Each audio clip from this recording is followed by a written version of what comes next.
হরে কৃষ্ণ। আজকে আমরা শ্রবণ করব শ্রীমদ্ ভগবদ গীতার প্রথম অধ্যায় বিষাদ যোগ ও অতি সংক্ষিপ্তে 2 মিনিটে। তো চলুন, তো তার পূর্বে আপনারা জেনে নিন শ্রীমদ্ ভাগবত গীতাতে টোটাল 700টি শ্লোক আছে আর 18টি অধ্যায় আছে। আমরা প্রথম অধ্যায় বিষাদ যোগ অতি সংক্ষিপ্তে 2 মিনিটে শ্রবণ করবো আজকে। হরি বল। তো প্রথম শ্লোক বলছেন ধৃতরাষ্ট্র সঞ্জয়কে। ধৃতরাষ্ট্র জিজ্ঞেস করছেন ধর্মক্ষেত্রে ভূমি কুরুক্ষেত্র স্থানে আমার পুত্র ও পাণ্ডুর পুত্রেরা যুদ্ধ করার মানুষে এখন কি করছে।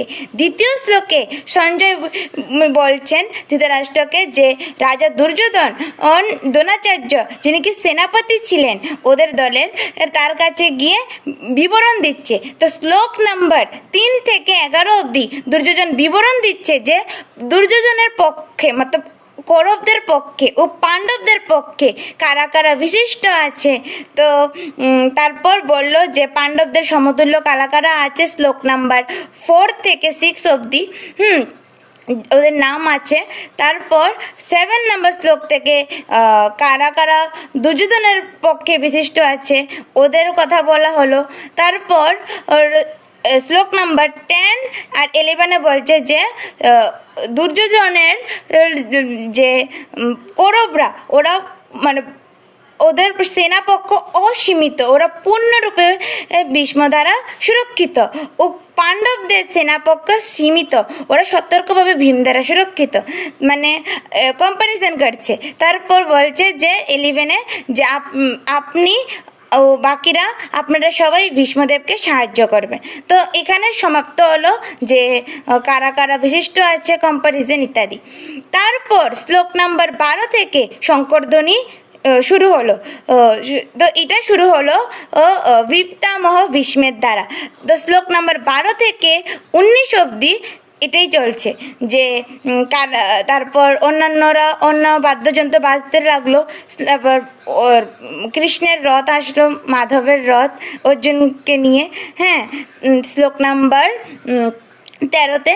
তারপর 14 থেকে কৃষ্ণ কি শঙ্খ বাজালো, অর্জুন কি বাজালো, পঞ্চ পাণ্ডবরা ওদের শঙ্খের নাম উল্লেখ আছে ও ওদের পক্ষে যারা যারা ছিল ও তারাও তাদের পৃথক পৃথক শঙ্খ বাজালো। তো বিশেষত কৃষ্ণের ও পাণ্ডবদের শঙ্খের নাম উল্লেখ আছে, বাকিদের নেই।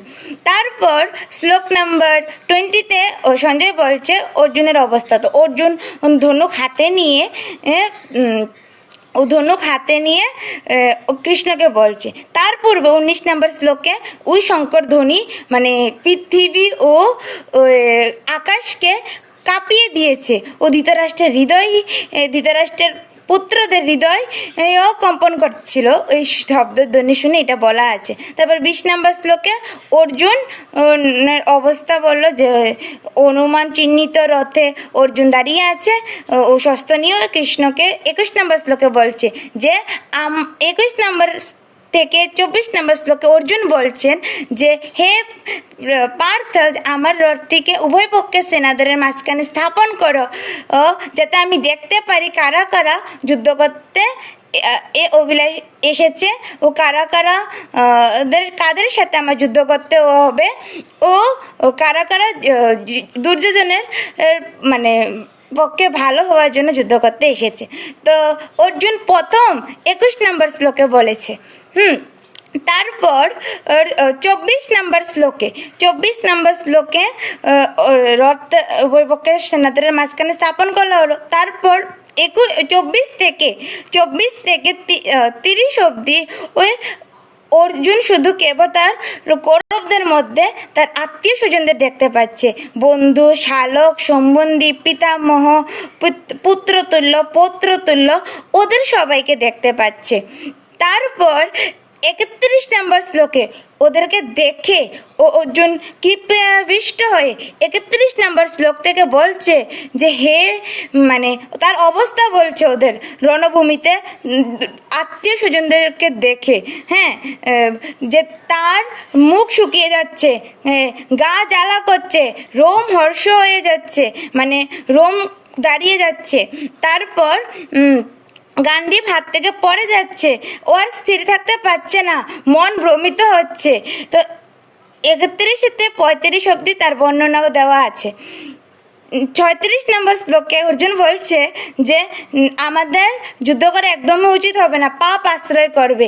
এটাকে সাপোর্ট করে 37 নম্বর শ্লোক থেকে বলা হচ্ছে যে কি কি পাপ আশ্রয় করবে, কি কি মিত্রদ্রোহের পাপ, কুলক্ষয়জনিত পাপ, মানে বন্ধুর সাথে শত্রুতা করার পাপ ও কুলক্ষয় হলে মানে কি কি হবে এটারও বর্ণনা আছে, যে কুলক্ষয় হলে কুলধর্ম নষ্ট হবে, কুলধর্ম নষ্ট হলে কুলস্ত্রীরা বেবিচারী হবে, কুলস্ত্রীরা বেবিচারী হলে অবাঞ্ছিত সন্তান আদির উৎপত্তি হবে, অবাঞ্ছিত সন্তান আদির হলে মানে বংশে মানে পিতৃক্রিয়া করার জন্য, হ্যাঁ, যেমন পিণ্ডদান ইত্যাদি করার জন্য কেউ থাকবে না। তারপরে পিতৃপুরুষরা নরকে পতিত হবে, পুরো বংশ মানে ঊর্ধ্বপতন হবে, এটা বলা আছে। তো এটা শ্লোক নাম্বার 44 অবধি বলা আছে, বর্ণনা আছে। এবার 46 নম্বর শ্লোকে অর্জুন বলছে যে যদি ধৃতরাষ্ট্রের পুত্ররা শস্ত্রধারী হয়েও আমরা নিরস্ত থাকার অবস্থায় আমাদের বধ করে, এটা আমাদের জন্য অধিকতর মঙ্গলদায়ক হবে, এটা 45-এ বলছে। 46 নম্বর শ্লোকে সঞ্জয় বলছে আবার যে এ কথা বলে অর্জুন তার মানে ধনুক তীর ত্যাগ করে রথের উপর স্থাপন করলো। তো ভগবদ্গীতার প্রথম অধ্যায়তে 46টা শ্লোক আছে। তো এটাই ছিল, তো এটা অতি সংক্ষিপ্ত ছিল, যেহেতু আগে পাঠ পাঠ করে বলা হয়েছে। তারপরেও আপনারা সবাই শ্রীমদ্ ভগবদ্গীতা পড়বেন ও অর্জুনের বিষাদ এই বর্ণনা আছে প্রথম অধ্যায়তে, তাই বিষাদ যোগ। তো কিভাবে অর্জুনের বিষাদ দূর হলো এটা আমরা আগামী শ্লোকগুলিতে জানবো। দ্বিতীয় অধ্যায়ে ভগবান প্রথম তার বাণী বলবেন। তো আপনারা সবাই ভগবদ্গীতা পড়বেন। হরি বল, হরে কৃষ্ণা।